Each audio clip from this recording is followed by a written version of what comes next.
Are we looking at a new future of how LLMs will work with the launch of OpenAI's Strawberry, aka the O1 model, now available in preview for ChatGPT Plus users? I think we are. In my research on Strawberry and what this new model has been built to do, there are some really interesting highlights I've come across that I think will shape a new future for how GPT works and LLMs as a whole. And I want to share that with you in this video. If you're new here, welcome. I'm Julie McCoy. I work full-time in AI at Brandwell, an all-in-one growth tool for marketers and website owners looking to build real domain authority. Here on YouTube, I avoid the clickbait. I go deep on the future of how artificial intelligence, automation, and robotics will forever affect humanity, how we work, how we live, how we interact, how we buy things, how we exercise passion and meaning. And I bring those findings to you right here on YouTube. We are living in a brand new age called the AI age, aka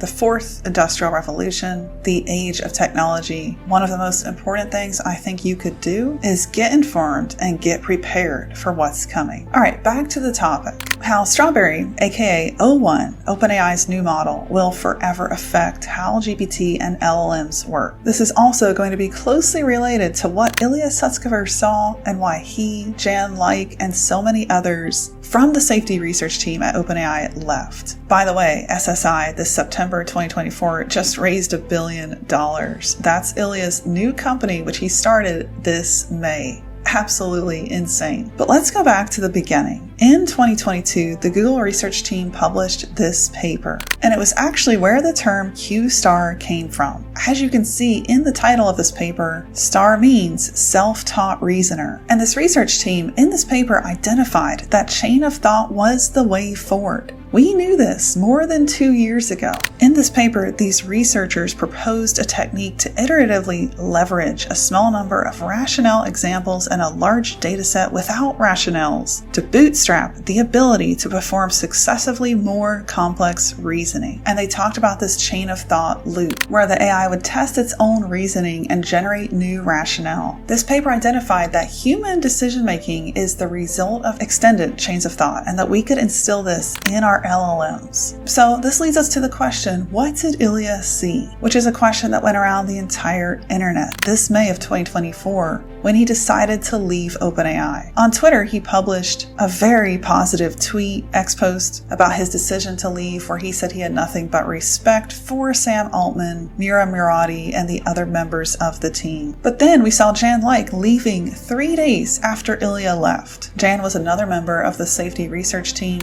and Jan openly said this on X. I joined because I thought OpenAI would be the best place in the world to do this research. However, I've been disagreeing with OpenAI leadership about the company's core priorities for quite some time until we finally reached a breaking point. That was definitely not the positive tweet that Ilya had left 3 days earlier. A short time after Ilya left OpenAI, he announced SSI, Safe Superintelligence Incorporated, with one goal: building a safe superintelligence for humanity. Now, Ilya arguably is one of the brightest minds that has ever been at OpenAI. He is responsible for much of what we see in ChatGPT and the models today. So for him to leave, and then a large part of the safety research team to leave shortly afterwards with him, for him to build SSI almost immediately after departure, and then for him to be able to attract $1 billion another few short months later for SSI is a clear indicator that Ilya saw what was coming. Superintelligence and QStar, aka the self-taught reasoner, identified back in 2022, was a big piece of this.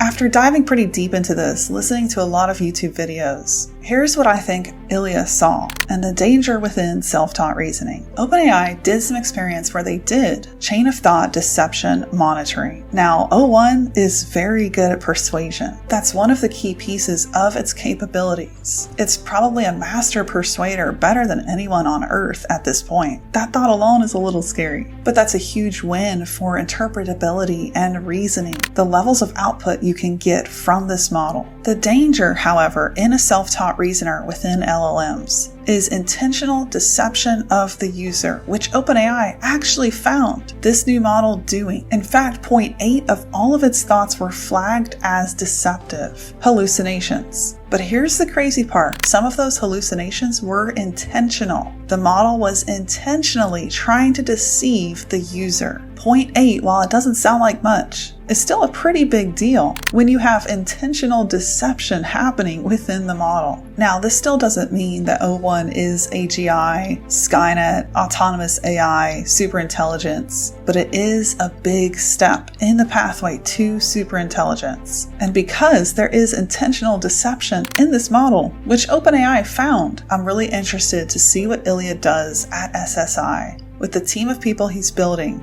and the amount of money he's raising to come through on his promise of safe superintelligence. I think this fall up to the end of December will be a really interesting time. I wouldn't be surprised if we see a big announcement from SSI by the end of the year. I'll end on this point. You know, so many times we've heard this year about LLMs and AI in general. Well, if you throw more compute at it, that doesn't necessarily mean it gets better. Look at this diagram from OpenAI about their new O1, aka Strawberry model. This is the first time we've seen a model that smoothly improves when you throw more compute at it, specifically more train time and test time compute. This is a breakthrough. Strawberry actually gets increasing returns from increasing compute. A code has been cracked. What are your thoughts on Strawberry and O1 shaping a completely new paradigm for AI and LLMs as a whole? I'd love to hear from you in the comments. Buckle in. This fall is going to be a crazy time. If you haven't seen my full predictions on the AGI timeline, definitely watch that. I talk about 2025 being a year where we're going to see benchmark mastery, including the potential of new benchmarks. In 2026, a lot of enterprises are going to adapt. We're going to be having AGI discussions as a real and commonplace conversation. In 2027, I think we will have AGI in its true sense.